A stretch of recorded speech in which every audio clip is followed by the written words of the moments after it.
এটা হচ্ছে মিতুর ছেলে, ওর নাম মাহির। মাহির ওর বাসাটা অনেক সুন্দর।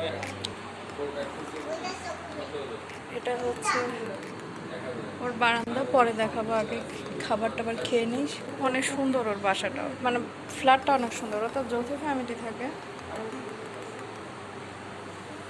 হ্যালো সবাই, আসসালামু আলাইকুম। কেমন আছেন সবাই? আশা করি যে যেখানে আছেন সবাই খুব ভালো আছেন। চলে আসলাম নতুন আরেকটি ব্লগ নিয়ে। আর আজকের ব্লগটা করছি হচ্ছে আমার এক ননদের বাসায়। তো ননদ অনেক দিন যাবতই বলে, ভাবে এসে একবার আমার বাসায় ঘুরে যান ঘুরে যান। আমরা আসলে সেভাবে সময় দিতে পারি না, কারণ আমরা বাড়িতে আসি খুব অল্প সময়ের জন্য। তো এবার ভাবলাম না, ওর বাসায় একবার ঘুরেই যাই। তো এই হচ্ছে ওর সুন্দর বাসা। আর চলুন ঘুরে ঘুরে আগে দেখি। দুটো বেডরুম আছে,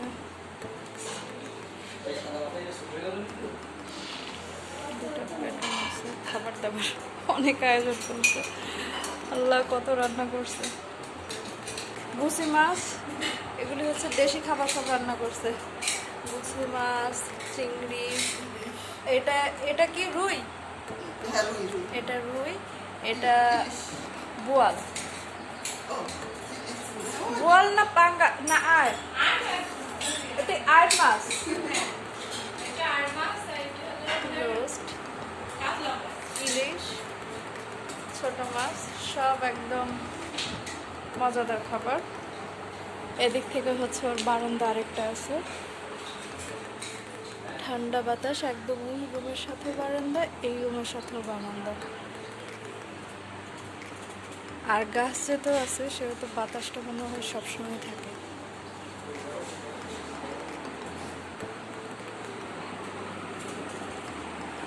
এখানে একটা ফুল দিয়ে রেখেছে। ওর বাসাটা আমি ঘুরে ঘুরে দেখছিলাম, অনেক সুন্দর করে সাজিয়েছে মাশাল্লাহ। আরও অনেক সোনা হয়ে একদম লক্ষ্মী মেয়ে হয়ে সংসারটা করেছে, দেখে এত ভালো লাগছে মাশাল্লাহ। আল্লাহ ওকে সুখে রাখুক, ভালো রাখুক। আর হচ্ছে খালা, মিতু, রজনী সবাই একদম সুন্দর করে খাবারটা গুছাই দিচ্ছিল। আর ইনি হচ্ছে মিতুর শাশুড়ি আন্টি, খুবই ভালো মানুষ।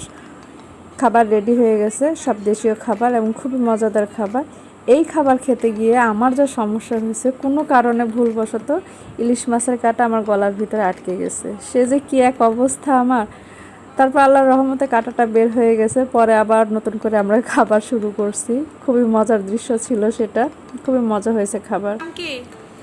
খাবার পর হচ্ছে এই যে দুপুরে ঘরে বসে গল্প করছিলাম আমরা মিতুর ছেলের সাথে। ও খুব মজার গল্প করে। না না, ড্রাগন ড্রাগন ড্রাগন ড্রাগন, হ্যাঁ ড্রাগন। ওলা ওটা ড্রাগন ডিম বেরেছে, ডিম বেরেছে। হ্যাঁ, ডিম বের করে তো ভাজি করতে হবে, ভাজি করতে হবে। হ্যাঁ, খেয়ে যাবে। তো সারা বিকাল হচ্ছে আমরা খুব মজা করলাম, আড্ডা দিলাম। এখন হচ্ছে সন্ধ্যা মাগরিবের পর হচ্ছে নামাজের শেষে চা খাওয়ার ব্যবস্থা। আর এখানে বিভিন্ন রকম ফল দেওয়া আছে, মিষ্টি দেওয়া আছে।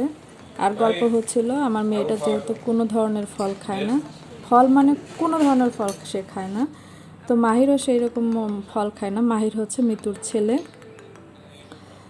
তো মেয়ে যা যা খায় সেটা সে নিজ দায়িত্বে খেয়ে নিচ্ছে। তো সবাই গল্প করছিলাম। আর মিতু সারাদিন কাজ করেছে, রান্না বান্না করেছে। এখন হচ্ছে গিয়ে সে ফ্রেশ হয়ে এসে আমাদের সাথে বসলো। আমরা অনেক রকম গল্প করছি, অনেক মজা করছি। মিতুর বাসায় গিয়ে সময়টা অনেক ভালো কেটেছে। আমাদের হচ্ছে বিকালের নাস্তা দিছে, বিকালের নাস্তায় যে ফল কিছু খাওয়া হচ্ছে, কিছু খাওয়া চলছে। আরো চানাচুর আসলো, এই যে খালা চানাচুর নিয়ে আসলো। আর রজনী হচ্ছে, ওর বয়স খুব একটা বেশি না, কিন্তু ওর গ্রোথ বেশি হওয়ার কারণে হচ্ছে ওকে বড় বড় লাগে। ও খুব ভালো একটা মেয়ে। তো আমাদের হচ্ছে বিকালের বা সন্ধ্যার নাস্তা শেষ, এখন তো চা খেতে হবে। আর এই চাটা খালা তৈরি করছে, এত মজা ছিল চাটা। মজাদার চা খেয়ে আজকের মতো এখানে শেষ করছি। সবাই ভালো থাকবেন, আল্লাহ হাফেজ, আসসালামু আলাইকুম।